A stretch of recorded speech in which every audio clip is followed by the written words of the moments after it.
Donc nous sommes ici sur le RAV des IPCS de Mont, au sud de Tours. C'est un marché qui fait partie intégrante du RAVI l'O3, donc c'est un marché pluriannuel au niveau national et qui concerne donc principalement des opérations de remplacement d'appareils de voie à proximité des gares. Donc ici on est sur un RAV de pas d'IPCS. Donc les pas d'IPCS, ce sont des appareils de voie qui sont mis en situation de communication en chapeau de gendarme.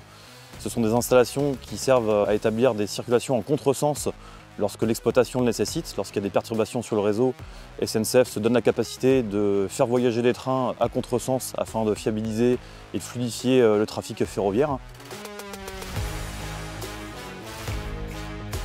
Alors ce chantier il a commencé en semaine 7.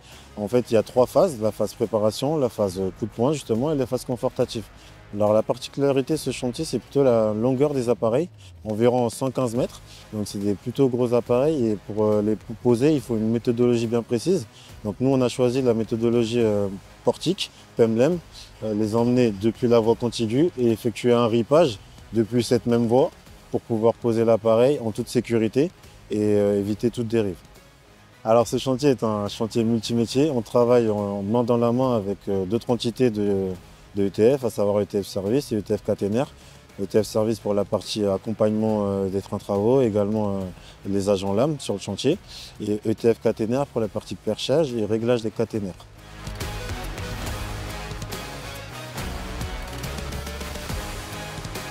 Donc c'est une ligne assez stratégique en termes de trafic ferroviaire, puisque c'est l'axe majeur de l'Atlantique. L'ordre d'idée du budget consacré au renouvellement, c'est à peu près 6 millions d'euros. Donc c'est des opérations qui sont financièrement lourdes. Donc ça nécessite effectivement une organisation importante, des moyens importants. Et l'opération qu'on réalise là, on coupe la circulation sur 2 week-ends, du samedi matin 4h30 jusqu'au lundi matin 4h30. Autant dire que les impacts vis-à-vis de nos clients ferroviaires sont importants.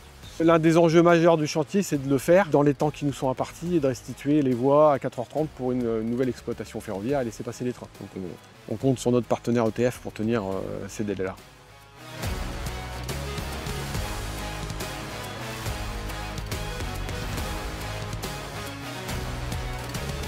Donc beaucoup de préparation, beaucoup d'investissement de la part des équipes ETF et également de nos clients, SNCF Réseau, Infrapol Centre. Donc je tiens à remercier l'intégralité des équipes qui ont mis de l'énergie, mis du temps et qui ont su collaborer en bonne intelligence pour préparer ce chantier dans les meilleures conditions et parvenir à l'objectif final, la régularité, le travail en sécurité et du travail de qualité sur les infrastructures.